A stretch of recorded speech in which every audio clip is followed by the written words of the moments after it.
Hello, everybody, and welcome back to Adventures in Collecting. Hi, Hi. Dave. Hi, Eric. How's it going? Good.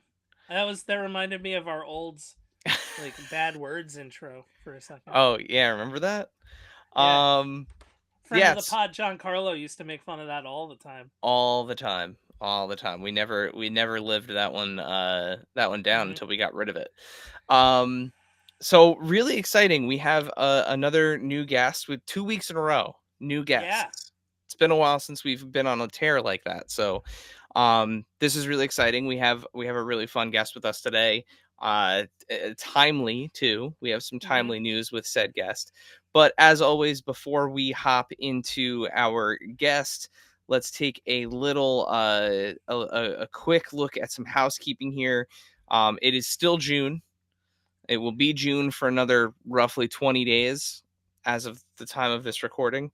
I think that goes down to like 14 days by the time this airs.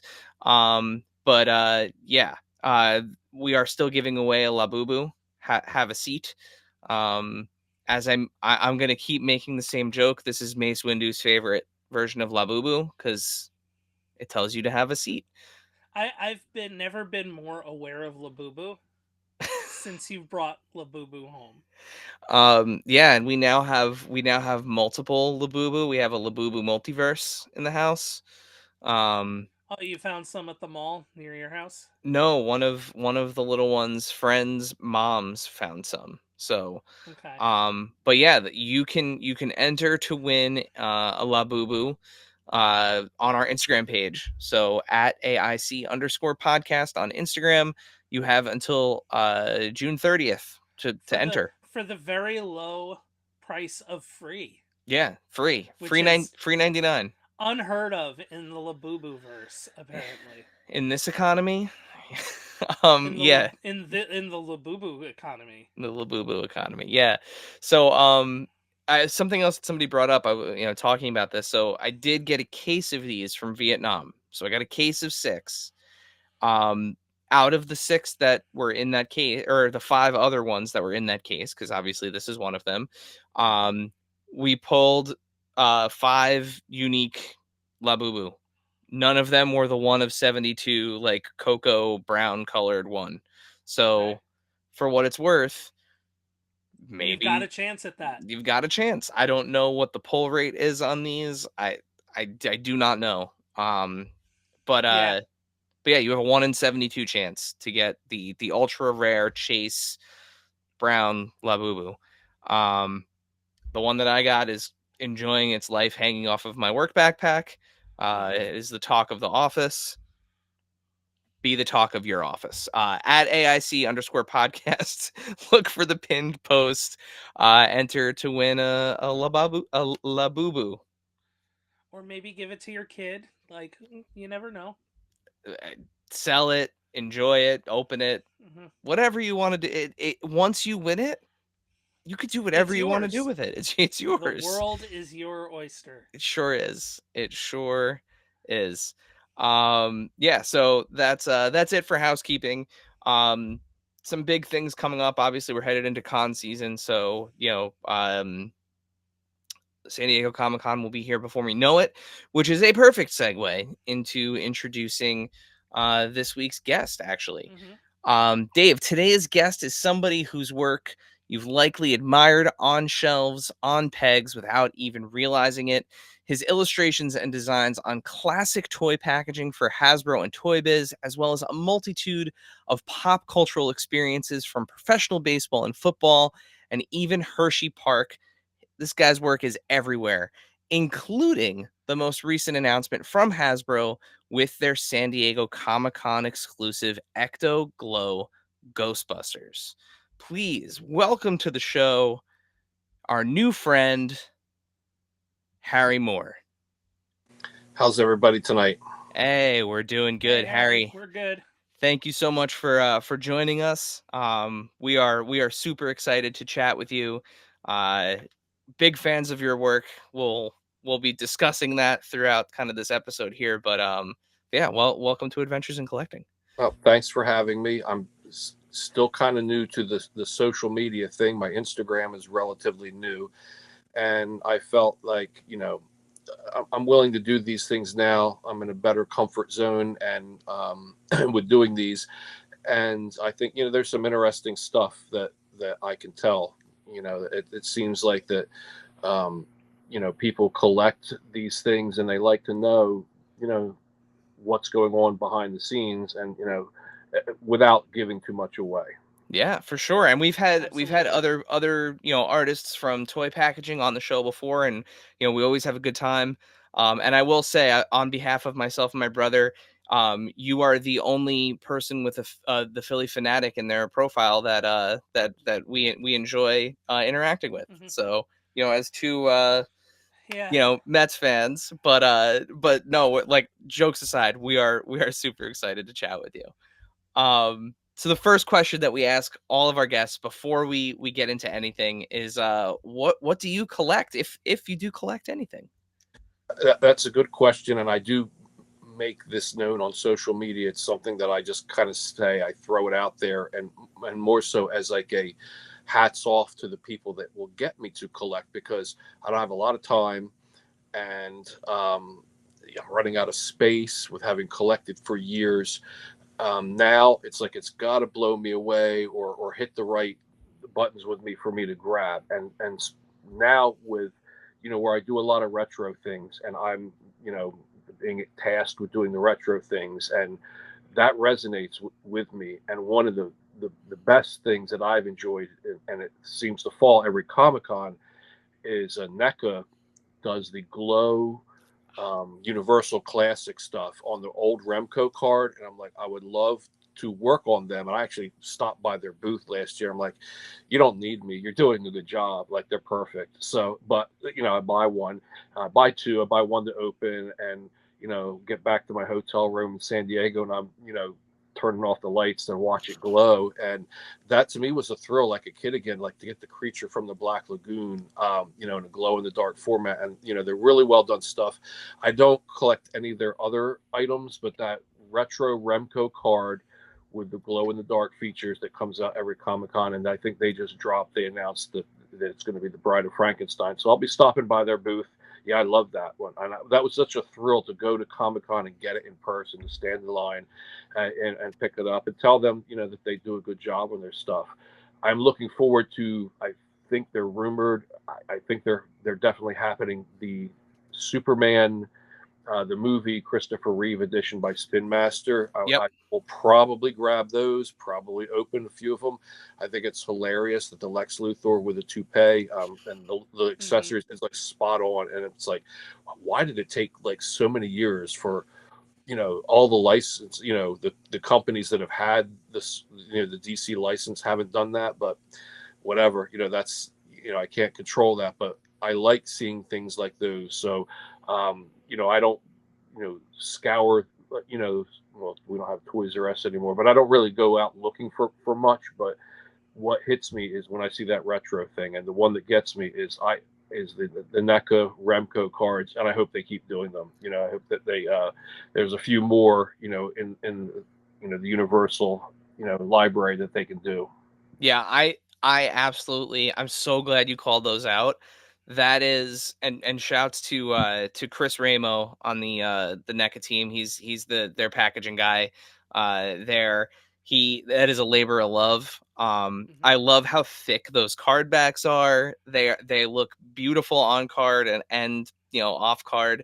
But these are the primary, like, my primary piece of my NECA collection. I have every single one of these. And same thing, I remember, like, I had the Remco ones, as a kid. I loved those figures. So being having a chance to get them kind of in the modern form, and yeah, I'm really excited for Bride of Frankenstein this year.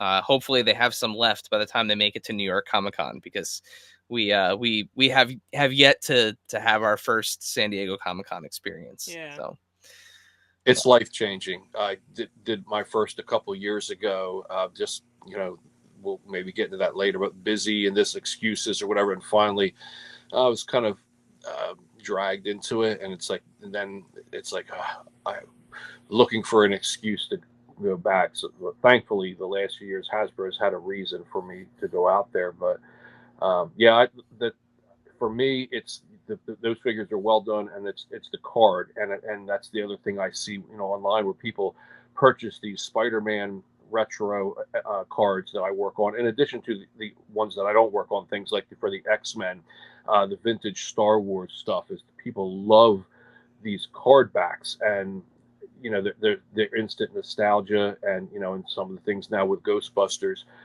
So it's not always something that I'm working on, but I think right now that all these toy companies have realized that nostalgia pulls at people's heartstrings and gets them to open their wallets. And Playmates does a great job with the turtle stuff. I mean that card with the purple bricks and the turtle Mhm. it's iconic. And Yep.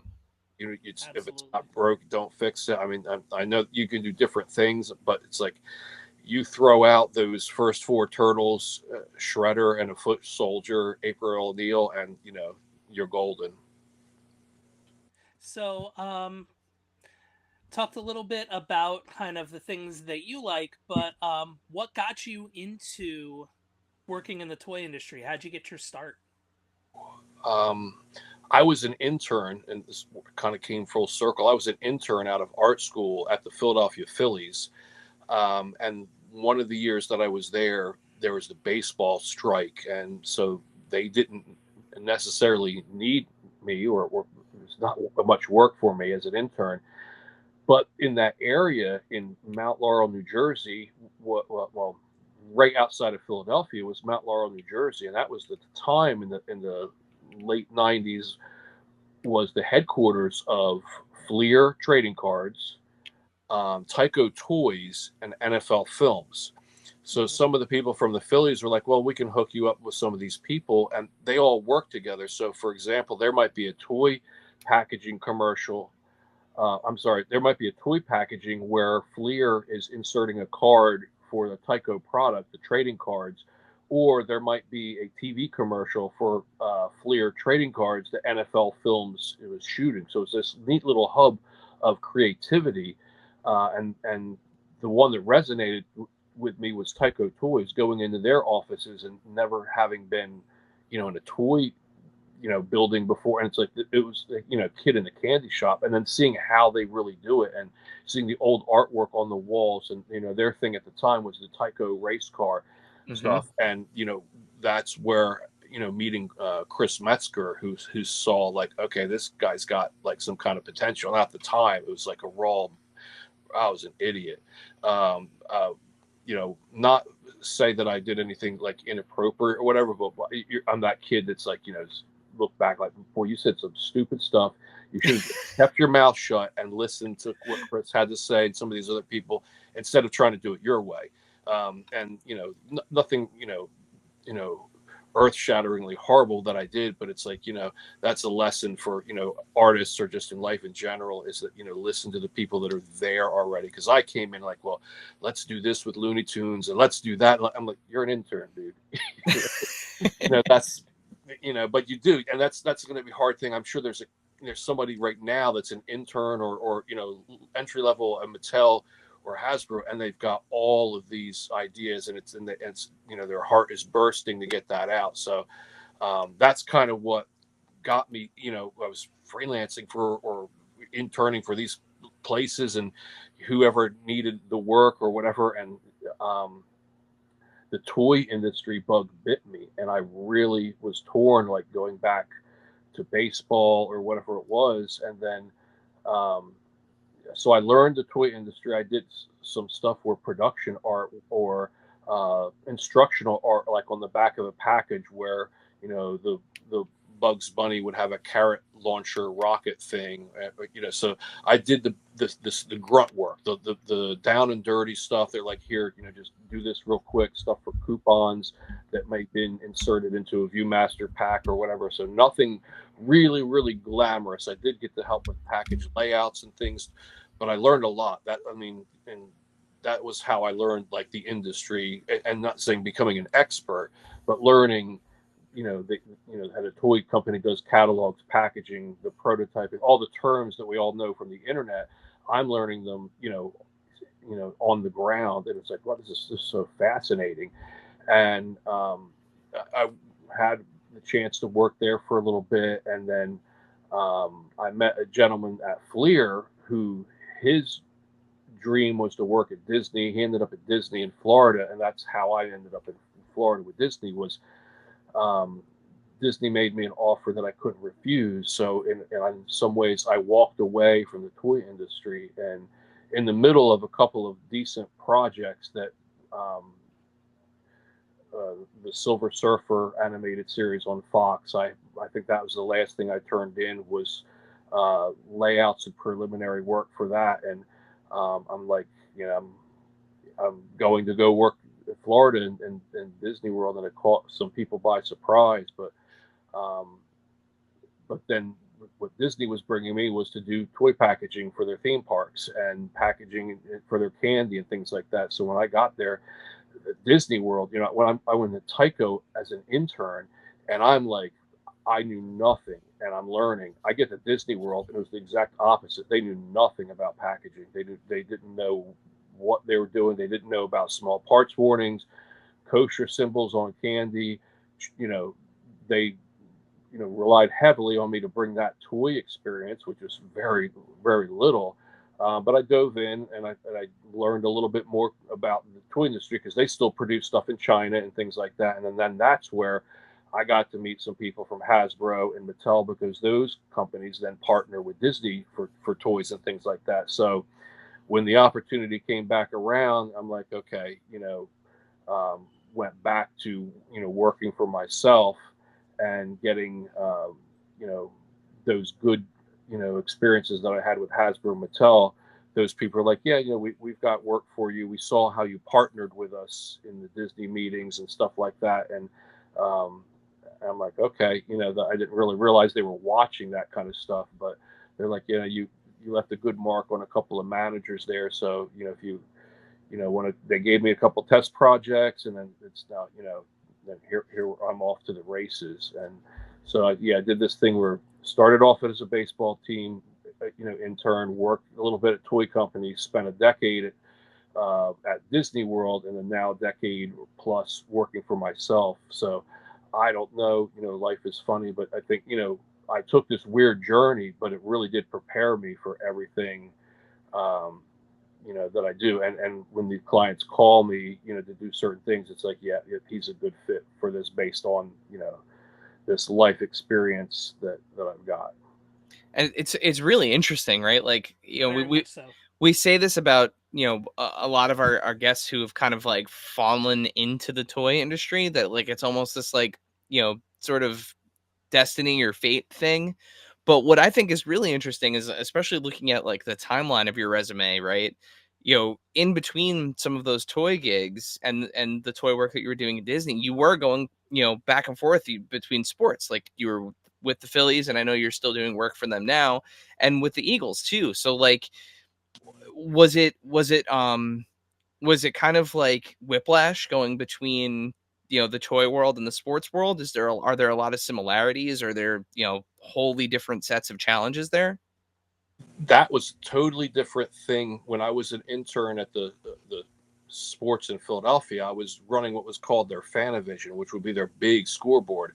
And back in the 90s, I describe it as a giant light bright. So in a way, it tied in with toys, but the technology way today where people use a Macintosh or whatever they may use, the Apple products or Photoshop, this was not Photoshop. This was a completely custom program that you were clicking light bulbs off and on with your mouse, click off, click on. And there was more to it than that, but it was not like a artist friendly program. And we were creating graphics. A lot of it was scanning in sponsor logos and things like that and cleaning them up for the format. So it was completely two different things. And being at the events to run these, so create these animations and then be at the game to run them at the right time when someone hits a triple, and like, oh, I have an animation for a triple and I can run it and things like that. Now today it's more so video than these old school scoreboard cartoons, but I really liked that. And and I did miss it when I moved to Florida. One of the first things I did was go see the Phillies in spring training, and I left on good terms with the Phillies, and that's where, um, you know, I'm telling so many stories out of chronological order. But there was the Philadelphia Phillies have a mascot, and despite what Mr. Met thinks, the Philly Fanatic is the best Hey, mascot. listen. I will not argue with you there. When you think, even me as a Mets fan, when I close my eyes and I think sports mascot, the first mascot that comes to my mind is the Fanatic. I mean, Yeah. that's the way that is like the prototype. Yeah, I mean, it is the. I think the Fanatic is probably. And Dave, you're more of a sports guy than I am, but like Mhm. I think you could easily make the argument that the Fanatic is like the most globally famous I would say so. I'd sports say mascot. Philly has two of the most well-known mascots out there right now, with Yeah, the Fanatic and Gritty. But yeah, I would and say Gritty. so. Yeah, I forgot Um, about Gritty for a I second. mean, if you think of like even think of like The Simpsons with the capital city goofball, like it's Yep, based off the Fanatic. Like, 100%. yeah, I can't disagree with that, but I'm thinking about how we got there to the Phillies. You know, think about what we were just saying a few minutes ago. Like I basically disappeared from the toy industry for like almost a decade, and then got right back on the bicycle, and made it work. I left the Phillies on good terms, and it was just a couple of years ago they reached out to me, and I get the phone call, and I'm friends with a handful of people that are still there, and that's the thing that's amazing about that organization. And I don't have any other experience with any other pro MLB team, so I don't know how it works. I'd like to think it works that way everywhere, but I'm thinking it's the exception, not the rule. These people still work there, and they're like a family, and so that helped that I left on good terms. It gave them the time to say, hey, I'm going to go this Disney World, and didn't just quit and leave them hanging. I even helped to try to train the guy that would replace me at the game day duties and things like that. But I get this call at my phone, and it says Philly Fanatic, and I'm thinking some he butt dialed me or somebody died. oh, And he was like, well, we've got, and when I say somebody died, I thought like somebody that I worked with, or something, or there was I don't know. I just thought it was so weird. Yeah. And I mhm. honestly didn't answer it. I just thought, well, he's butt dialed me. So then 10 minutes later, calls back. So I'm like, well, let me pick this up.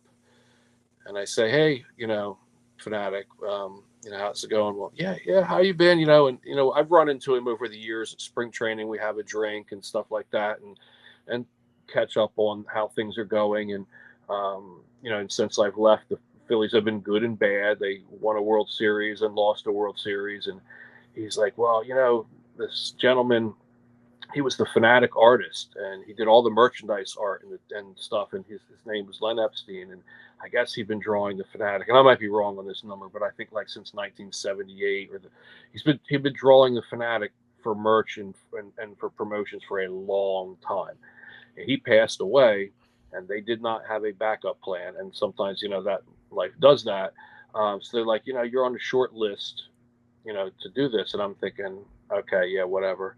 And he's like, you interested? I'm like, yeah, I guess. And um, not to say that I blew him off, but I was like thinking, why are you going to call someone in Florida to come do this? And I think I even said that on the phone. And he's like, well, you left on good terms. You're still part of the family. And he goes, you've got art experience, and we'll make it work. I'm like, you explain that to the Philadelphia media, or if someone questions it. He goes, no, we're just going to say, you're like the crazy cousin from Clearwater, which is their spring training. And he goes, it'll be good. Don't worry about it. I'm like, okay. So, I mean, 5 days later, he calls me and says, well, congratulations, you've got the gig. And I'm like, I didn't even know, to say it was a gig or what was going on.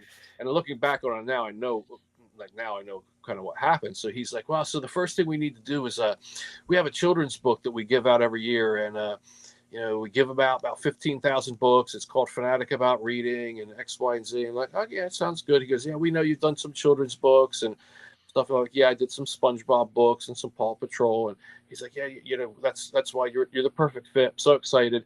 I'm like, so okay, so how much does it pay? When's it due? And the third part, I didn't even think to ask because I didn't think this would be the number. But he told me the money amount, and then told me he needs it in 3 months, and then told me it was 32 pages. And I'm like, you're got to be kidding. I'm like, and so I don't even know where to start with this. Like, well, first of all, when I said the money, I said, I can't touch it for less than a certain amount. And he said, well, Len did it for the love. I said, well, I do it for the money. 30 pages. I'm like, Yeah. wow. I said, I've done 16 and on the average and a few 24s, but I had pretty good lead time to getting them done. So I thought about it, and I did it. I got the first one out the door at damn near killed me. About what my philosophy was, I just started getting up earlier. I started grabbing 2 or 3 hours a day in the morning, and that's been my life for the last 3 years. Is like December, January, and February, I'm up at 4 in the morning and going to bed at 2 in the morning just to do this. But so the payoff was that first year, 2022 or 2023, they fly me up to Citizens Bank Park. Well, I didn't know this was part of the gig. I guess Len would sign books every year at the giveaway. I was like, so that was kind of cool. I'm in a major league ballpark, and I'm sitting there before the gates open, and I'm at this table with a little thing behind me, and I'm like, no one's going to come see me. No one cares. This is going to be so embarrassing.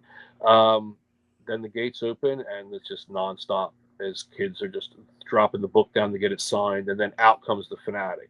Then it goes completely sideways, and it's just like, it was really neat experience. So afterwards, when we're done, the fanatic, and he did this. He said to me, he before he puts the costume on, he stands by the concourse where you come in, the turnstiles. Yeah.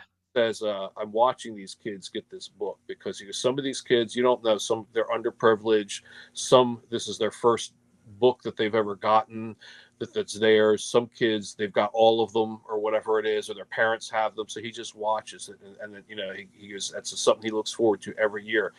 And I thought, okay, whatever. But getting to know him, he really looks forward to this event every year. So at the end, when it's all done, we're all backstage and we're done. I'm like, why did you pick me, and not go with someone from Philly or whatever? And he goes, well, we did. We reached out to various ad agencies and artists that were Philadelphia, and they said they were all excited to do it until we told them 32 pages in 3 months. And they all backed away. Or he says, or the money was ridiculous. I said, now you see what I was saying. He goes, yeah, I see. So we've kind of ironed all that out, and now I'm on the third book, and I kill myself for like 3 months, but it is worth it to have these kids come up, and I'm like recognizing some of these kids for the third year, or that's awesome. Nice. The parents they know me by name now. Not my name is on the book, but it's a really good feeling. And then kudos to the Phillies and the sponsor Xfinity, who pays for all these books. And I mean, I don't know what they pay per book, but if they're giving away 15,000, I mean, my guess is that's a $45,000+ investment, because the company that's printing them is not printing them for free. So there's $1 investment for a giveaway.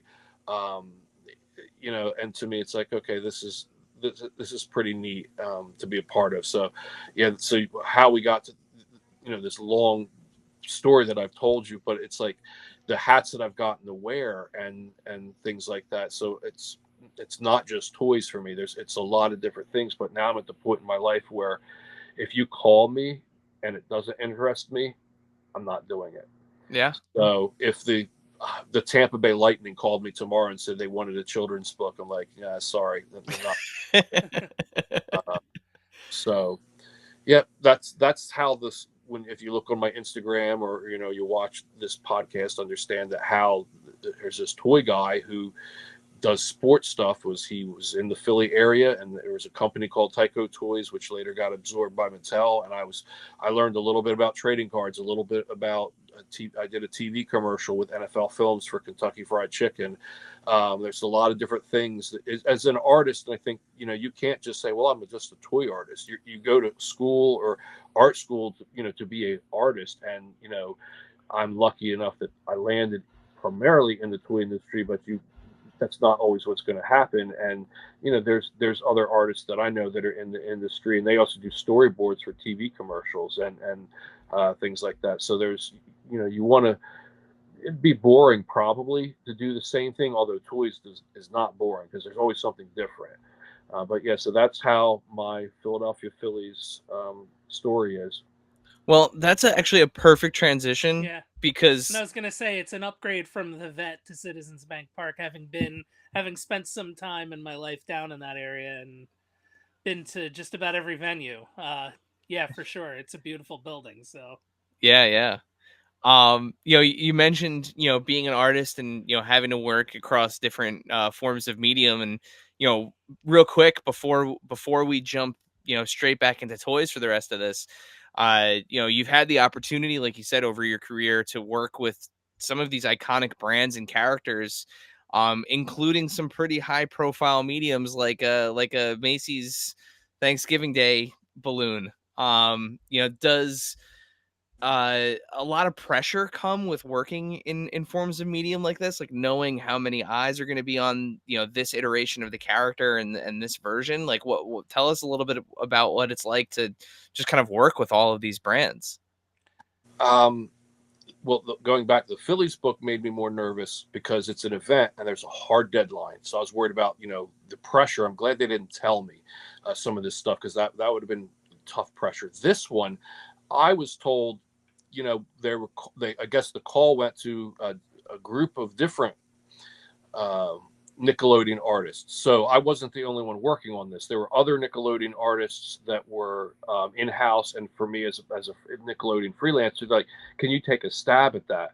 And the thing with the balloon, and part of what's going on here, was having the weight distributed evenly to make it a good balloon. So I guess what was happening is some of these balloons that the Nickelodeon team were doing, they were fabulous, but they didn't make a good balloon. So they just like, Harry, could take a stab at this. And I'm like, okay, whatever. And I did a few, and I'm like, they're not going to pick mine. So there was no pressure. But then I got a call, and it's like, well, they want to go with one of yours. And I'm like, oh, okay. So then I refined it slightly, but then Macy's does the work. Their team, figures out how to assemble it and all that kind of stuff. And they guided me through things where they liked, I had him, he was either holding a gift in front of him or the fact that he was holding on to the hat. So there's not a lot of flying appendages and things like that. And how I think one of my concepts, he was on his knees opening a gift.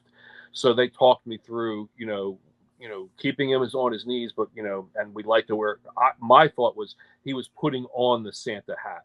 It kind of looks like when he's in the air, he's holding onto it for dear life. But yeah, there was no pressure on that because I didn't think, I'm not, just like I said a few minutes ago with the Phillies, I'm like, well, they're not going to pick me. And I actually think that was when I went on my Disney interview. I'm like, well, they're not going to hire me. I guess if I go in with the attitude that it's like, they're not going to use mine anyway, they're going to use mine. So yeah, also for our audio only folks, that's SpongeBob we're showing. Yep. But speaking of our audio people, but our listeners, our viewers, I think they probably best know your work from the Marvel Legends retro lines. So where do you get to flex creatively in something so rooted in paying homage to a specific past toy line? My initial thought, going back to when I first got the call to do these, work on these, I think they picked me, the art director at Hasbro, because he knew I had worked on some ToyBiz stuff back in the day, and kind of had a feel for it. And this art director and I get along as well, so it was a good working relationship. And he knew I'd hit the deadlines because I think this guy hit last minute. And I want to say when they called, they told me at the time, and like I don't think this has been discussed, but it was Spider-Man, Fantastic Four, and Iron Man. And so in my mind, when the initial indication, I'm like, oh, this is going to be a ToyBiz tribute line. This is pretty cool. I thought, for maybe some anniversary, so I was, going to do an Iron Man card, a Spider-Man card, you know, and that was early discussion, and that's not quite what it became. I was working on Doctor Doom first, which ended up in the white shipper box, and I forget what exclusive. I think he ended up being New York Comic Con exclusive or something like that, and um, then it was transitioned to doing these 6 Spider-Mans, and I thought, okay, well, I'm going to do 6 Spider-Mans and it's going to be done. But now we're really deep into these characters, and I give the fans the credit for keep buying these things, is why Hasbro keeps making them and why I'm able to keep working on it. But I thought when I turned in that first wave of 6 and the Doctor Doom, that was it. I was done. COVID wrecked a little bit of my plans because I found out later that some of these things I was working on were to be Comic-Con exclusives. The Iron Man, the Pulse Cannon, and the big pink box. And I Yep. believe the Venom and the Black Shipper were supposed to be Comic-Con exclusives. And I was like, two years in a row that I had an opportunity to do something with Hasbro at Comic-Con, and they became Pulse exclusives, and they did very well. The fan response was great, but for me, I was a little bit like, darn it, I felt like Charlie Brown a little bit where it didn't quite work out. But that's silly in a way to think that way because of how important these things were. But it's just like my shot at Comic-Con got wrecked by a disease. But we'll jump back to that in a little bit. But when I got the Spider-Man gig, they wanted the purple card and all that stuff, and I'm like, my goal, and as a kid, and even the art director from Hasbro, we talked about this.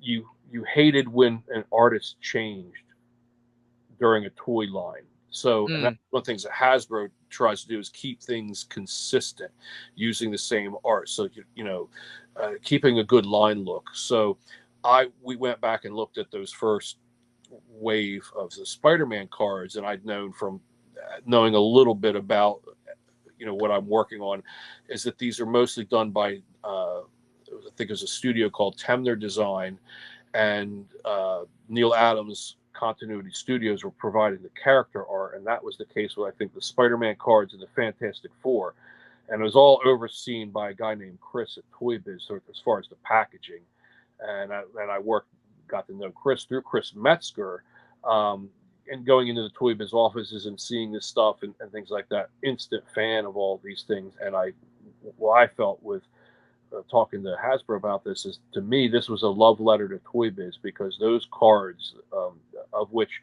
I've gotten to recreate a handful of them, but the X-Men card, the Spider-Man card, the Fantastic Four, the Iron Man, the Ghost Rider, they're all iconic. And this is one small group of people at ToyBiz were managing this, and they were just banging out hit after hit.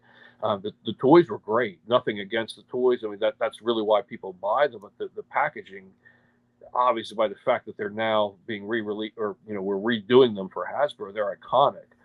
So my thought was to make them look like they were done 1996 to 98 or whatever it is, for the Spider-Man stuff. And I even did a test, because Hasbro asked, we'll do it with a little bit of comic book style coloring, more rendering, shine, and things like that. And I really didn't want to go there. And Marvel has to look at everything.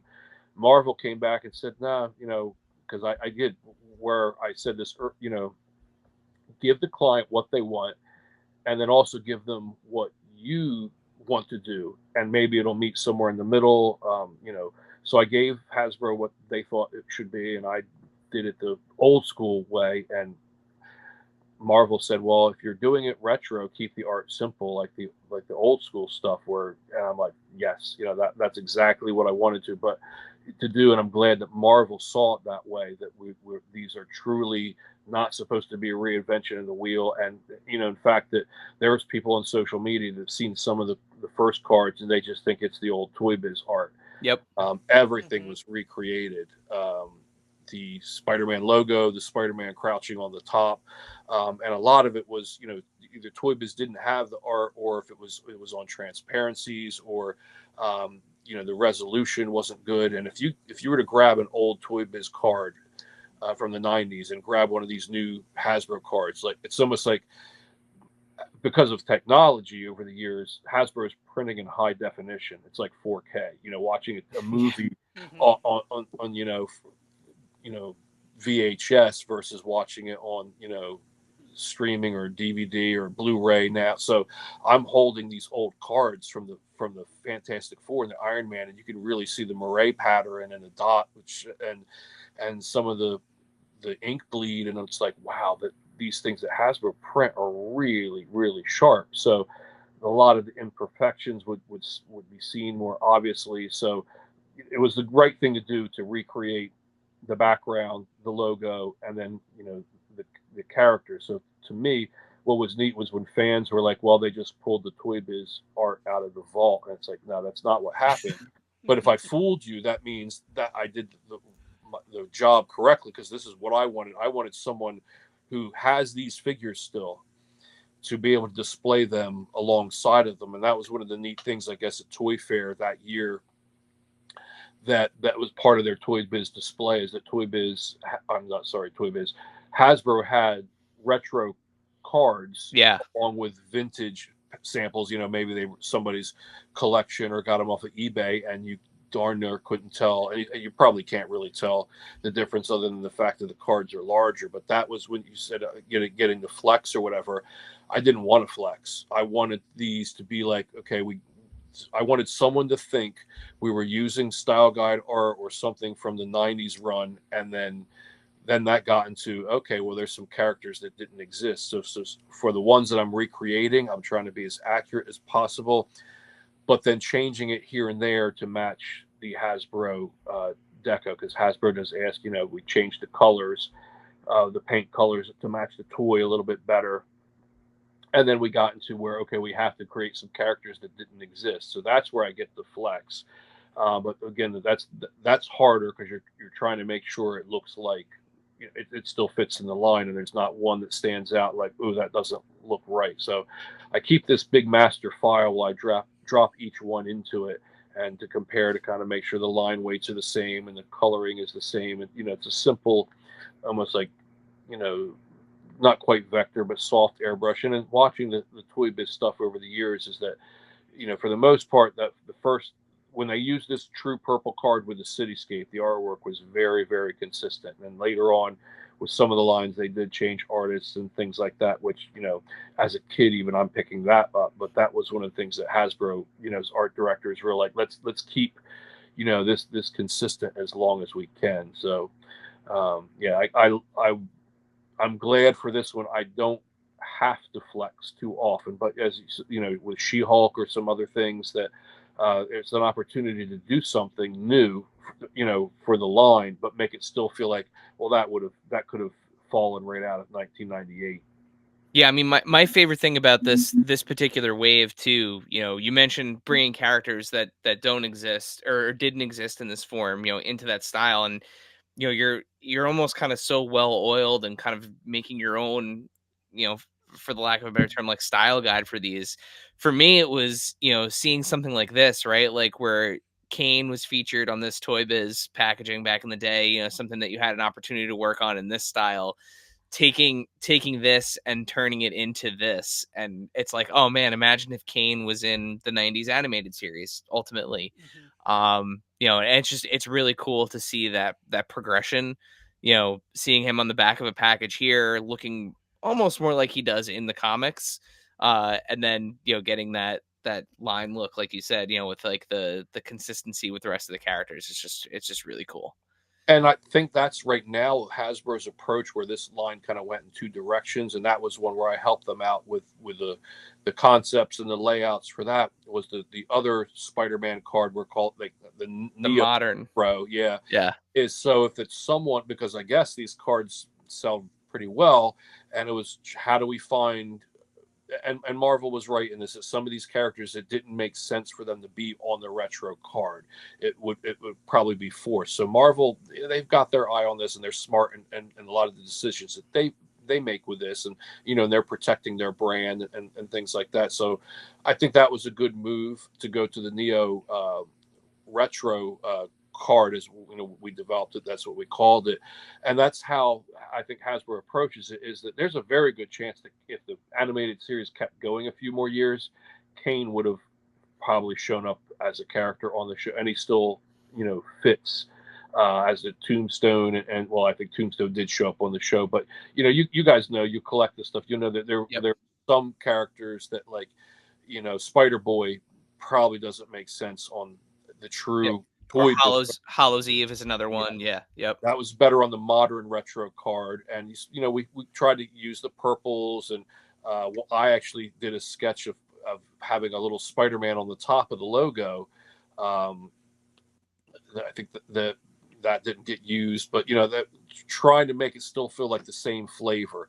So I believe it works, and I think that's the goal when they do these lines, that there'll be 3 modern and there'll be 3 like retro ToyBiz tributes. So and so yeah, there's a lot of thought that goes, you know, behind the scenes, you know, and maybe fans may like, oh well, I hate this version or that version, but I think it's the right thing, because it allows Hasbro to go deeper into the Spider-Man universe, and not, you know, allows Hasbro to go deeper and not have Marvel just tell them no, because it doesn't make sense on a Toy Biz card. So I feel like it's a good compromise. Yeah, even like the Ghost Rider one, as a Ghost Rider fan myself, like that one was just, it took me right back to those. But speaking of Spider-Man, staying in Spider-Man, the VHS sets in particular were so good. Did Hasbro come to you with the idea completely in place, or did you help them get there as far as like the VHS idea? They came to me with the closed box. I think at the same time they were doing the X-Men ones. Mm-hmm. I don't think they had hit yet, but and I don't even think that they had showed me, because I think they didn't want me being influenced too much by what they were doing on the X-Men ones. But they did. There was an idea with, on the one side panel, where the characters are looking at each other on the side of the VHS box. They said that they wanted to do that as well. So I took the approach with this, that as if this was a style guide, you know, the product, something that you would have seen on a Blockbuster video shelf um, back in the day. And um, yeah, I'm not sure where the term VHS, or if that came up, because that's what they feel like, but that was not anything that I contributed whatsoever. I contributed like the layout, like how we're gonna. I did a lot of different concepts for it, but it was like, okay, here we can sneak the purple cityscape back in, and I'm like, well, you know, I don't want these characters just floating in outer space, because the VHS boxes sometimes felt more like a scene. So I'm like, well, let's take that platform from the lower left of the cards and ground that so they're up on the top of and have it in the same angle as the cityscape behind it. And I think that was a very Toy Biz type solution. And that's the hat that I try to wear. Like, what would Toy Biz have done in that time period? So that way, when we got to the point where we're doing Aunt May and things like that, that it would, you know, she would not just be floating in outer space. And then people have asked about the numbering on the side, and I remember a conversation where we were going to be numbering them. It was like each box 1, 2, 3, 4, 5, 6. But if a certain box didn't come in on time, it might throw it off. Or there was discussion as well as that it might give away how many are being done, and that was like something that I did on my earlier runs of these. Is I was trying to even have the webs line up, so if you put all 6 on the side of, you know, your shelf and line them up, that it would form one image, or at least the webs would connect. But now they totally had this plan, because at the time Hasbro was looking to reduce the amount of plastic and packaging, and so that was, what I understand, it was, we're going to go with X-Men, and I think there was a retailer that was Disney Store or somebody like that was willing to pick up, you know, in a box, and what we're going to call the VHS format. But I tell you, these were a lot of fun, because, you know, I like the Toy Biz cards, but the box was always neat to do something where the challenge was to put that Toy Biz hat on and have them almost like they're in a scene, but they are still style guide type poses that they'll work on the side panel. Like you see there and feel like something ToyBiz would have done with the art. So, um, and it just looks nice where they're kind of interacting. I thought the Green Goblin one came out pretty nice too. And then the other thing, talking about this, managing, not that I manage it, but trying to keep some consistency and the logic, why some of these decisions are made, is that, again, the ToyBiz cards are, like I said, love letter to ToyBiz. So we're trying to make the art look like it's the ToyBiz art per se, but in the VHS, that allowed us to try to make it feel more like the animated series. So the Green Goblin in the VHS and the Mary Jane were more on model with the cartoon at the time, which is what they did on the VHS boxes as Yep. well. Yeah. Yeah. This has been This the was VHS line. I think as somebody who has every single one of the like animated series releases, including that Venom that you had brought up. Um, this is like my Spider-Man, like was the animated series. So I had some of these VHSs, like the episode compilation VHSs back in the day, and it is just like it felt like picking those up again, except instead of getting to watch them, I had toys inside, which was win-win. Yeah, that was the goal, and they still can sit together, mostly because of that big purple cityscape and how I handled the characters. But Hasbro definitely steered the look, like Aunt May, Mary Jane. Perfect example is that when Toy Biz did them, things were different back then, and I'm not sure with the timing of how quick they were trying to get things done, but I think Neil Adams and their group were doing the artwork based more on what the comics were and things like that. So, but to me, I try to keep them separate, different hats, the VHS and the retro card. But if you've got them in a collection, they'll still work as if in 1996, 7, or 8, you purchased a Toy Biz package and you picked up one of those VHS packs and popped it in and watched it.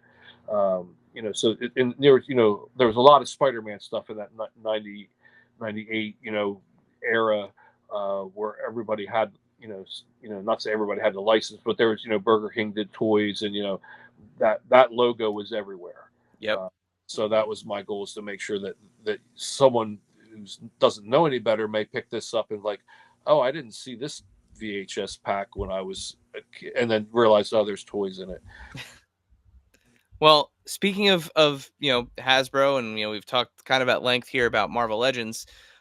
This past weekend was Ghostbusters Day. The day where we celebrate the four heroes of New York City, saving the world from a spectral invasion.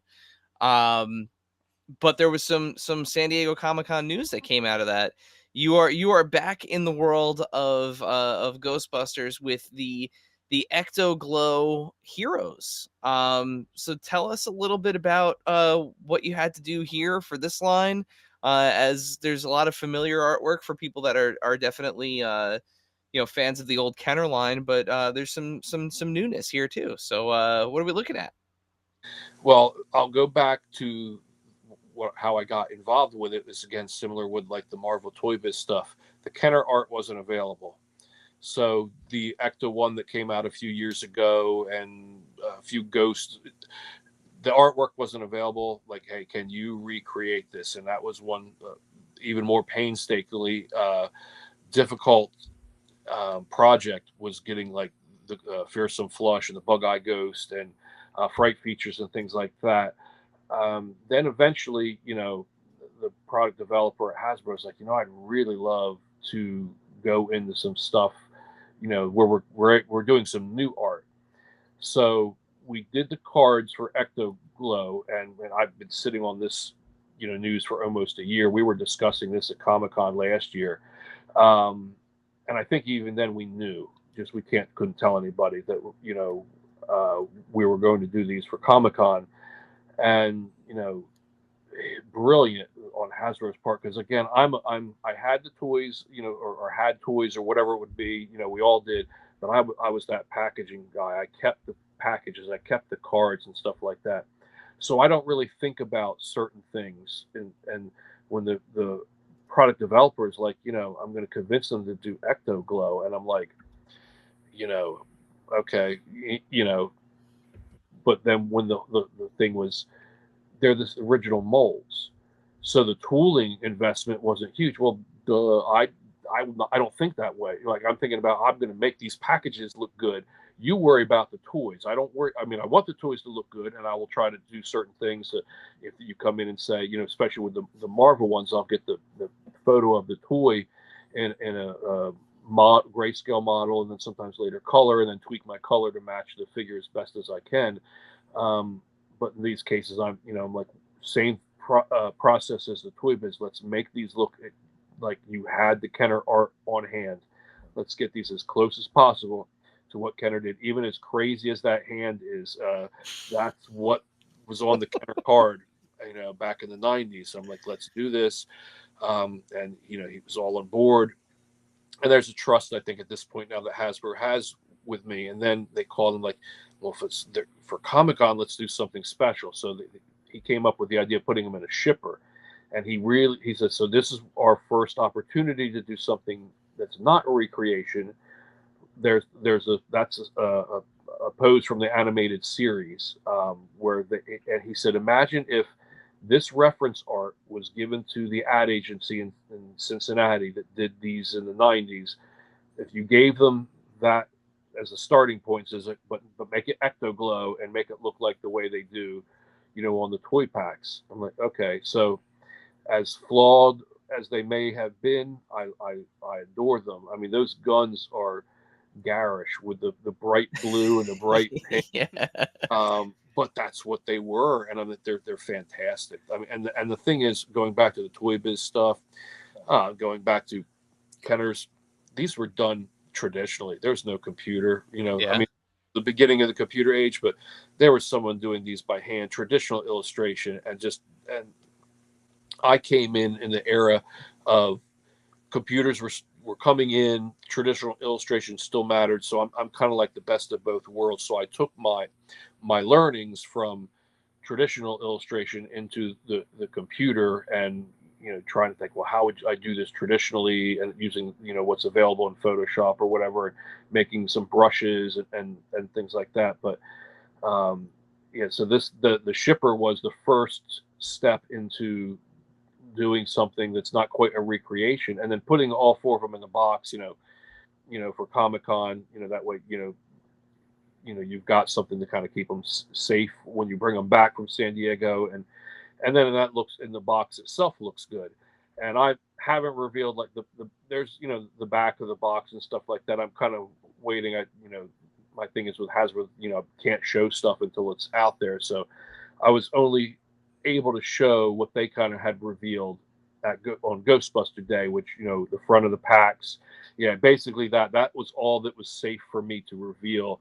But what they surprised me was they showed the game plan for what was coming up, and they showed the Ecto Glow vehicle, and so that would be the second piece where we did a custom piece of art, and the whole car glows in the dark, and it's a little bit of homage to there was an Ecto 1A where you could put stickers on it and stuff like that with slime and things like that. So that was one where it's like, okay, let's make this feel like it was a Kenner piece of art from the 90s. And then as those things that are being teased in the other piece, that's our approach, is that we're going to keep doing these things like they're from the 90s. But yeah, going back to not saying that there isn't a cost involved in making these, but it didn't dawn on me that when Hasbro recreated the first 4 Ghostbusters for Walmart a few years ago on the Kenner cards, that the tooling then at that moment existed for the Ecto Glows, because I didn't really think that, well, yeah, that they're the same mold. And looking back on it now, I should have known that, because I had all the Batman figures that were the same Batman. They just painted Safari Batman, Arctic Batman, Jungle Cruise Batman, whatever, that pole dancing Batman. They just came up with a different paint job, and went with it. So I'm like, yeah, that's pretty smart. And I think that they had to, obviously probably sculpt a few things like the ecto masks that were on them. And going back to when they did these for Walmart was the retailer, but when they did the Ecto One and how much money on the aftermarket that Ecto One vehicle is in the box, and for Hasbro to give fans that box, so even if you had a vintage one, you could now display one, you could buy one for your kid, and the price point was under $30 when that came out. Yeah. The Ecto One for Walmart, I'm like, Yeah. that was a really good deal, and same thing here. I mean, there's probably people that are going to be upset that their Ecto cards may drop in value, which I mean, I don't think so, because you can tell the difference. There's things we had to do with small parts warnings and stuff, and things like that to move to fit the current requirements by 2025 standards. But with that being said, I think these cards, if you find some of these guys on the card, they're $500 or more. Oh yeah. This gives collectors, the term holy grail for Ghostbusters. I mean, this is so cool that Hasbro, and I'm just a small part of it, that's so cool that Hasbro is bringing these back. And, if you're a Ghostbusters fan, you absolutely have to get them. I mean, I would get them if I didn't work. It'd be one of those things where if I wasn't working on them, if someone said, "Oh, they're going to do the Ecto glows on retro cards," I'm like, "Yep, I'm buying them." If I didn't work on that, that would be one of those ones like the Remco stuff. It's like I would be all over it. Yeah, they're super cool. So speaking of San Diego Comic-Con, this past San Diego Comic-Con was your first San Diego Comic-Con experience. So what was it like at the Hasbro booth and doing like the signing and all that stuff? Well, this actually be my second. The first one was the year before, Okay. and that was the Hollywood writer's strike. So I got a call from Hasbro, and they're like, someone from Hasbro that doesn't usually call me personally, and was like, "Are you going to Comic-Con, by the way?" I'm like, "No, but you asked for a reason. So what, you don't, just call somebody and say, hey, you going to Comic-Con without wanting to know what, there's an ulterior motive." So they were like, we need some more content because of the actors strike or Hollywood strike, that their hands were tied, Marvel as well as Hasbro, with what they could do with celebrities and certain things. And again, I'm not a celebrity, so I actually thought, much like I said earlier with the Phillies, I was going to sit there and be embarrassed. But people came there, and they're like, "Trust me, Harry." They're like, "It's a freebie, and it's Spider-Man, and it's Comic-Con." So I signed nonstop for however long they had me on the clock. They printed like postcards of the VHS covers for the Spider-Man stuff, and they were a freebie, and I signed them nonstop. They turned out really nice. The next year, I don't think I had an exclusive, which would have been last year, but I went out and was talking with the Ghostbusters team about, and I think I did a video on the Hasbro Pulse channel. So if you go back and see that, you'll basically realize now we were foreshadowing what is going to be this year's exclusive. So I'm really looking forward to having, because this year will be the first time I've had probably a true product. Whereas when I was out 2 years ago, I was signing postcards, which nothing against that. That was like super cool. And there were people that came up on the second or third day, and they had products that they had. Oh, awesome! Signed. Nice. They showed up with their own product for me to sign. Very cool. One guy, he drove from Los Angeles with a bag full of stuff for me to sign, and so flattering, to have someone that threw everything in a bag and tracked me down to have me sign it. So this year will be to have a real product that's there. I'm curious to see. I'm basically going to be hanging around the Hasbro booth, making circles around it, watching to see the reaction. Which again, I was talking to the product developer today. I said, just everything I'm reading in the social media comments, there's not a lot of negativity. I said everyone's really stoked about these. And I said to him, I didn't know you were revealing the Ecto car. That I thought we were going to reveal that at Comic-Con, and there was a discussion about that, and these things are out of my control. I don't, not that I don't care, but I'm just like, okay, there's things that get done for a reason. And I said, well, I think it was kind of a good idea, because by showing that timeline of those 4 items or whatever, you're showing the collectors and the fans there is a commitment from Yeah. Hasbro to Ghostbusters. Mm-hmm. Because I had read a few things online that people were like, well, they're just, they're casting the Ghostbusters in Ecto Glow, which again, it took me 30 years to figure out. But some fans know that, okay, those are the same molds, and all they had to do is cast them in glow in the dark. So there were some fans that were like, read the chatter online, like, that's probably a one and done. I think it was smart to show the vehicle, to show, okay, there's a commitment. I said, it's like, you've got the Batmobile, you're showing them there's going to be more than just 4 figures as a quick, Comic-Con exclusive, and then there's nothing else. So, and the fact that there is a game plan, and and we talked about this, him and I, forever. It's like, who doesn't love glow in the dark? I mean, and you throw glow in the dark on a toy. I mean, just to me as a kid, it's like I had to have it. And then Hasbro's told me stories that, like, and think about this. I didn't realize it until they told me this, that glow in the dark was either the kiss of death or what you did when a line was on its last leg. So I guess Yeah. Jurassic Park did it. Batman did it. You just Swamp Thing. Swamp Thing. When Terminator. it got the Turtles, everyone did it. So I'm like, I never thought of it that way. I mean, I like the Ghost Rider glow in the dark stuff, which is what the retro card is based on. So to me, Yep. I think glow in the dark gets a bad rep, as long as it's, I thought maybe, because again, where I disappeared from toys for a few years, I thought, well, maybe it was a toxic chemical.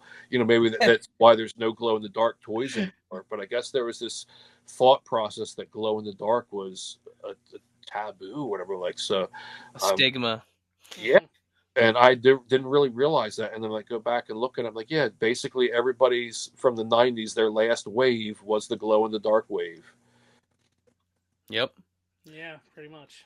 Well, we have 2 more questions for you. But before we ask those 2 kind of final questions, there is one other thing that we wanted to cover, and something that actually means a lot to me and my family. One of our favorite places to go.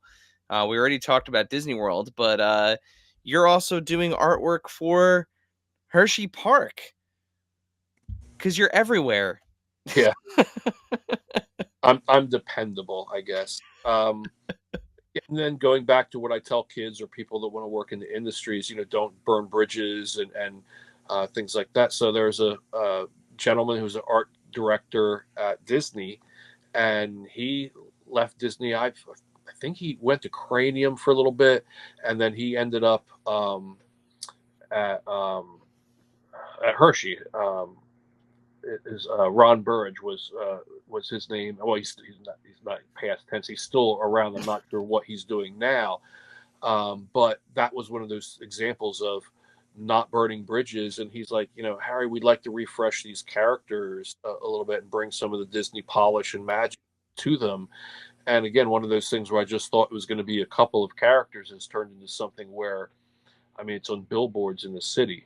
It's on the banners in the city. You come into the town and it says, "Welcome to Hershey, the sweetest place on earth," and it's Mr. Hershey waving. Well, they have names, whether the world knows it or not, but that's Hirsch, Reese, and Miss Kiss. Yep. Those are the 3. That would be their Mickey, Minnie, and Donald, or Mickey, Minnie, and Goofy, however you want to look at it. But there's other characters, Twizzler and Jolly Rancher, that we've done some work with, but the core group is the 3 big ones. Like basically, I guess honestly, it'd be more like Batman, Superman, and Wonder Woman. So it's Hirsch, Reese, and Miss Kiss. So yeah, they just I do whatever for the most part that they call and ask me to do. And again, that was another one of those things. I think when Ron and I were discussing it, he knew weren't you from the Philly area? I'm like, yeah, and every summer I went to Hershey Park, so there was an affinity for that. Um, if you look online, you can find that these mascots were abominations decades ago. They were scary looking, and so Yeah. they're really good looking now. Their mascots are like Disney quality now. So Yeah. Hershey does really good job with their attractions, and so the artwork gets used by the city, it gets used at Chocolate World, and it gets used at the Hershey Park. So that's kind of neat. And that, when I went to visit the new art director Matt, who's uh, there, he's like, I was making my first trip as an adult, or as having done work for them. He goes, I want you to be prepared for. He goes, I don't think you're going to be able to be prepared for the impact your art has. And I'm like, I don't know what he's getting at. He's just it's going to be mind blowing, and it was. Like, I'm driving in from Philly because I flew into Philly and did the Phillies event, and then decided, well, I'll rent a car and drive to Hershey.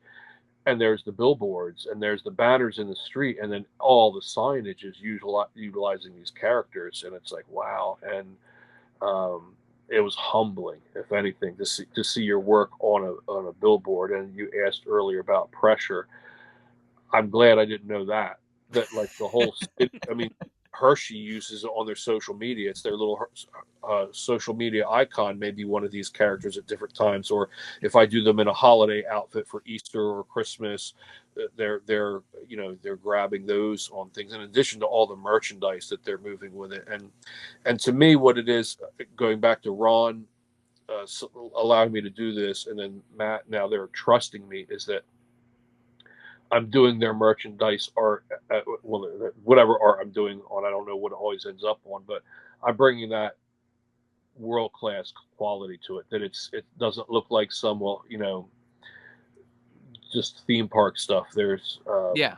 this competes. It looks as good as Disney merchandise, and with, let's say, a little bit of effort. There's a lot of effort, but like a lot of it also is, the material they're putting their shirts on and things like that. So little things different from the toy industry is this the care and the quality of the materials that they're sourcing for mugs, t-shirts, hats, or whatever it is. And we created this brand guide, which is what these two guys are from, to make sure that whoever's doing a keychain or whatever is using the right colors and the characters in the right format, and they're not mixing and matches poses. And and a lot of the stuff that I learned from Disney that prepared me for, being able to work for Hershey. So yeah, I look forward to going out there again. It's a great town. There's a lot of stuff to do in the area, historic stuff. And again, I think about Disney, you go to Disney, you ride rides, you go wherever, you go to Hershey's Chocolate World, and there's free candy, Yeah. there's samples, so it's like, wow, and what one year I was out there and I got to try the pink lemonade Kit Kat before probably most of the world had tried it, that Matt had some in his office. And it's like, he wouldn't let me take a picture or nothing. I had to wait until, I think it got announced like July 4th, that year. And he's like, you can't tell anybody that you saw these or ate these or whatever. Or I think the big thing was that I didn't take a picture.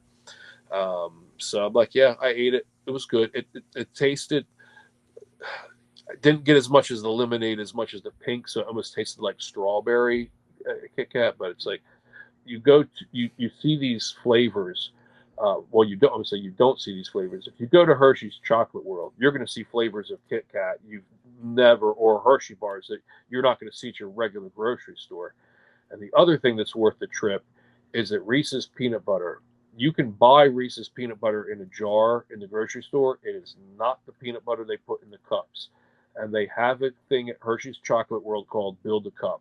And I get it. You can have it with the peanut butter, and you can have it with sprinkles, and you can have it with this. I get triple peanut butter, and I bring that thing home, and I make it last as long as I can, because it's the real, when you bite into it, it's the real peanut butter from inside the cup. Yep. So that's worth the trip. We absolutely did that when we were there. Dave has ordered Reese's directly from the factory. Yep, same thing. Yep. but yeah, no, I honestly, I was blown away. You know, we're in New Jersey. You know, when we want to go to a local theme park, we're very close to Six Flags. You know, it's an easy trip for us. You know, I wanted to bring the kids somewhere different one year, and we went to Hershey Park, and I was so blown away at the level of immersion there. Like, it was not what I was expecting. I was expecting, like, you know, your typical like roller coaster park, like just, you know, theme park. And we were totally blown away. And like you said, it's actually kind of vindicating to hear that, you know, some of that magic, for the lack of a better term, right, like, is coming from somebody who has Disney experience, because it's palpable there. I mean, like, you can feel that kind of same level of connection. We kept saying, you know, as people who have been to Disney a bunch of times, we kept saying the whole time we were there, it's like, oh, this is kind of like being in Disney. Like, you're really, when you're in Hershey, you are in Hershey. You know, whether you're staying at the Hershey Hotel and you've got chocolate, you know, scented shampoo and soap, and, you know, the colors, like all the Pantone colors in the room, like the browns are like Hershey chocolate brown. Like, it was very immersive. So Yeah, Yeah, I lots gotta of do attention that to at some detail there. point. Yeah. they do a great job. And the last plug for Hershey, if you did the stuff your cup, you also have to do the you build a bar. It's the Hershey bar, and it's almost like educational. It takes a while because you're going from station to station, and you're picking your chocolate, you're picking your filling, and then you're picking your wrapper. But you're watching this candy bar go on a, you know, conveyor belt journey. And then at the end you get to pick a wrapper, and I think my art is on some of the wrappers that you get to choose. But that's, to me, some of the best souvenirs that I've seen at theme parks. Or there's a book that we did for them called Cupcake the Cow, which is about this the tour ride, which is about how the chocolate is made. And it's the perfect souvenir. It ties in completely with the attraction. And of course, then building your own Hershey bar. It's like, how do you? I mean, it's one thing to go and like, oh yeah, I bought the giant Hershey bar. Now do the tour. You get to put the mesh lunch lady hat on, and you Yep. put the apron on. Like, absolutely do it. And this, you know, to have the chocolate bar come out and it's warm. So, not to knock where you said you buy it from the factory. I've done that as well. But when you go, you know, make sure, you know, you're getting that chocolate bar right off the line, and then you're destroying it. You know. Yeah. Yeah. Yeah, I gotta do that. Yeah. It's remarkable. So all of your entire scope of your career, we're coming to the end here, the episode, but the entire scope of career, you've worked on so many different brands across so many different forms of media. What's like the one character or brand that, like, if you could pick something that you've never had a chance to work on? And I know you mentioned the Remco thing up front, so I'm not going to let you take the easy out there and pick that again. But if there's one character or brand that you could work with, what would that be? That's really hard because at some point I think I've touched almost all of them, even, and so I'd have to almost get more specific, like doing like a Universal Monsters toy packaging or something like that. Because I one of my clients is NBC Universal, so once in a while I get to dabble in Universal Monsters, and it may not necessarily be toys, or I'm working on stuff with Jurassic Park. But the one that would probably get me to pump the brakes for everything would be Planet of the Apes. Something with the old school. I mean, no disrespect to whatever they're doing now, which, I mean, I've watched them, but um, the ones with Woody Harrelson, I think, Yeah, yeah, they're on cable. But it's like, to me, it was like watching on Saturday afternoons the reruns of the Charlton Heston one, and the uh, reruns of the animated series and things like that. And you know, well, being from the area, like, um, my grand or great grandparents or something, I had connections to almost the New York area, so I knew Channel 9, 11, 5. yeah. I know I spent a lot of times at that Six Flags in Jackson, New Jersey. I think that's the Yep. same one we're talking Yep. about. So I split summers in North and then in South Jersey. So I think Channel 9 or 11, one of them at my great grandmothers or grandmothers would Planet of the Apes marathons before there was like Planet of the Apes marathons became a thing. Yep. WPIX. Six. Mhm. That was 11, right? Yep. Yeah, Six was WOR. 11. WOR was 9. The Fox was 5.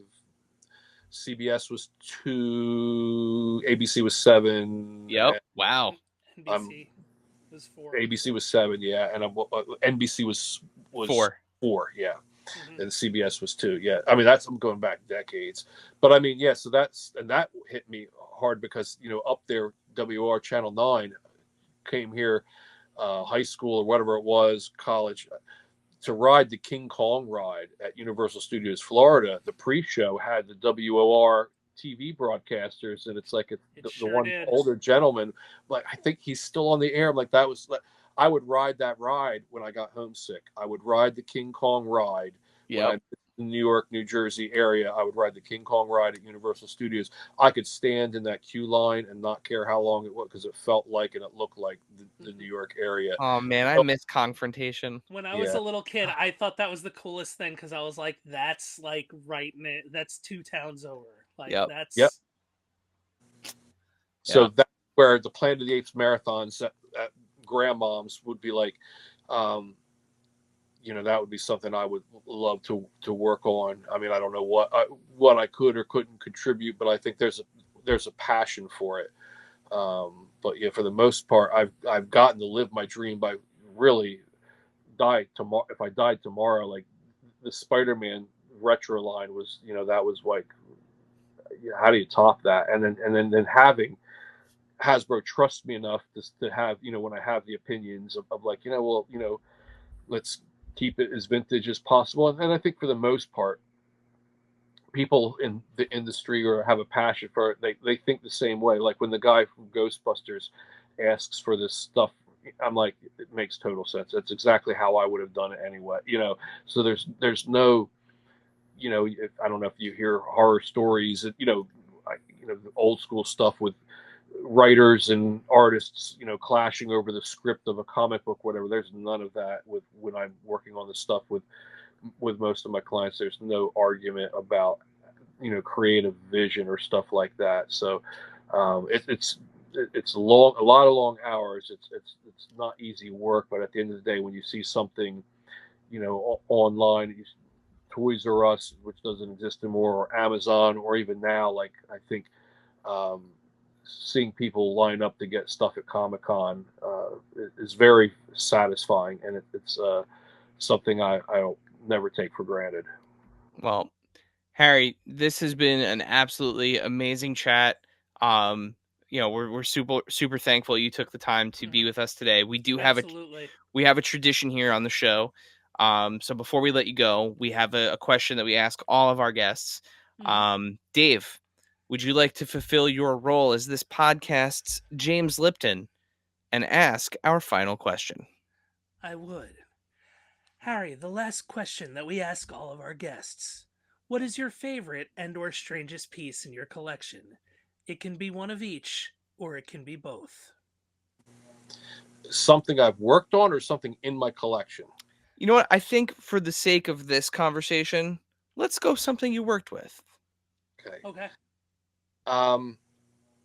One of my clients is Ripley's Entertainment, and they're really proud of their oddities. So maybe on a different podcast conversation, we'll talk a little bit about that, because I think the thing that I worked on isn't quite out yet. It's something helping with a location property at their Gatlinburg attraction, but their stuff is the stuff that they have me do. The subject matter is odd, and they're proud of it. The Ripley's brand, and being another one of those people that watch the TV show. Yeah. Back in the day in reruns with Jack Palance as the host, and even later on with Dean Cain. But I think probably the oddest request I ever got as an artist, I was working with this ornament company, and whatever that, most of it was Santa Claus, reindeer, elves, whatever it may be, gingerbread house. They just say, hey, we've got these ideas, we want, really quick turnaround. They wanted stuff really quick. And then one year they were like, we have some stuff, and so there was the whole warning. Basically what you're about to see, is for kids 13 and well, whatever, 18 and older, whatever. They're like, they gave me the disclaimer and basically prepared me for the conversation. Like, we have an adult line of holiday ornaments that we would like you to do, and they said, we understand if it's something that's out of your whatever comfort zone or whatever it may have been. I'm like, they gave me a couple ideas. The first one, it was like sexy Mrs. Santa, leathered up chaps Santa Claus. I'm like, Leather Daddy Santa. All right. So I was like, okay, I can go. That's not too out of hand. But then after I turned those in, then some of the requests were like Santa and the elves or the reindeer were involved. I'm like, no, this is that. That was where I'm like, and they were cool about it. They're like, yeah, we understand. And I think it was more of a place of humor, I guess, but some of it was like, my kids walk in and they see that on my screen, they're not gonna understand. I cannot explain that one away. Fair enough. Enough.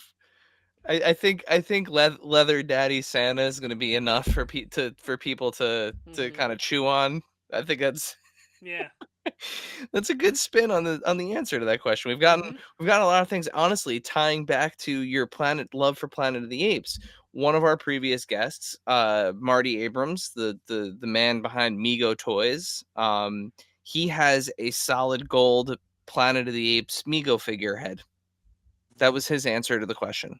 That's the most unique thing he's either worked on or has in the collection. Yeah, I think it was when they sold X amount of Planet of the Apes figures at some point, like a gift from like the Mego company to Marty, was they took the mold for was it Caesar?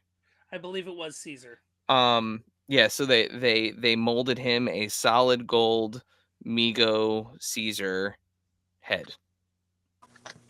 And I have a sinking suspicion Harry is about to pull out one of the oddest things I have. Oh, okay. This unfolded. You can barely see it, but where my finger is a Super Bowl logo. If you were at the Super Bowl, whatever year this was, I was there because it was Eagles Patriots.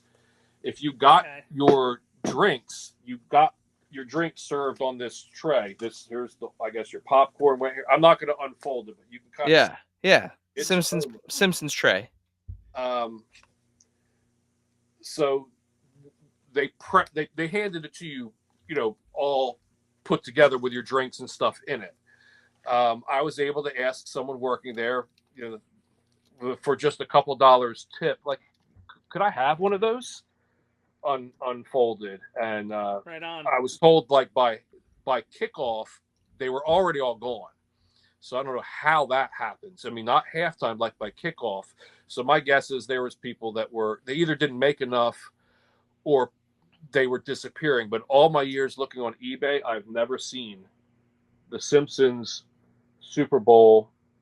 This is 2005 awesome. On the back box on the back. I'm guessing the game was on Fox or whatever, but yeah, you can see somewhere right below there is the Super Bowl logo. That's awesome. Yeah. And not the greatest thing in my collection. I've got prototypes and test shots, and I've got a couple things I don't want to get into how I got them.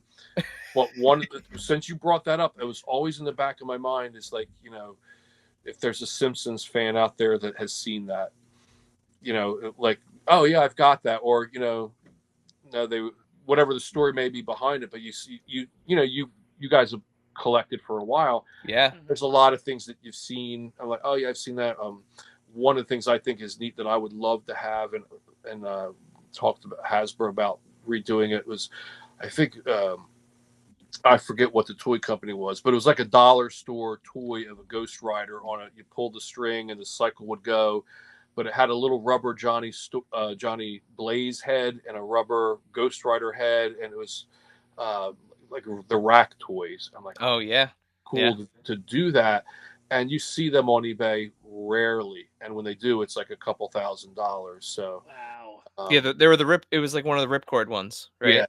The friction. if my memory is Yep. correct, or there was the fun stuff. Did the Hulk in his rage cage, and you squeeze the pump, and he'd inflate and break out. Eventually burst out of the cage. Yep.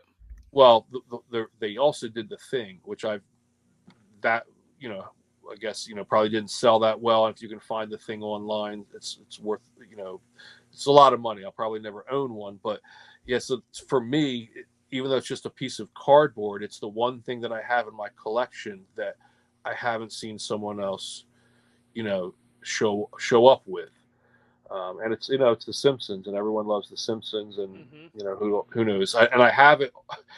I just happened to know where it was when you were asking. So there's nothing really bizarre in my collection, and there's some things, like I say, I have because, like, from being in the industry, much like Marty Abrams' Golden Ape Head. And then how do you put a price on that? Because it's probably the only one. Exactly. Yeah. It's a 101. It is for sure a 101. Mhm. So, well, listen, Harry, thank you again so much for joining us. Real quick before you leave, please remind our watchers, our listeners, where can they follow you online?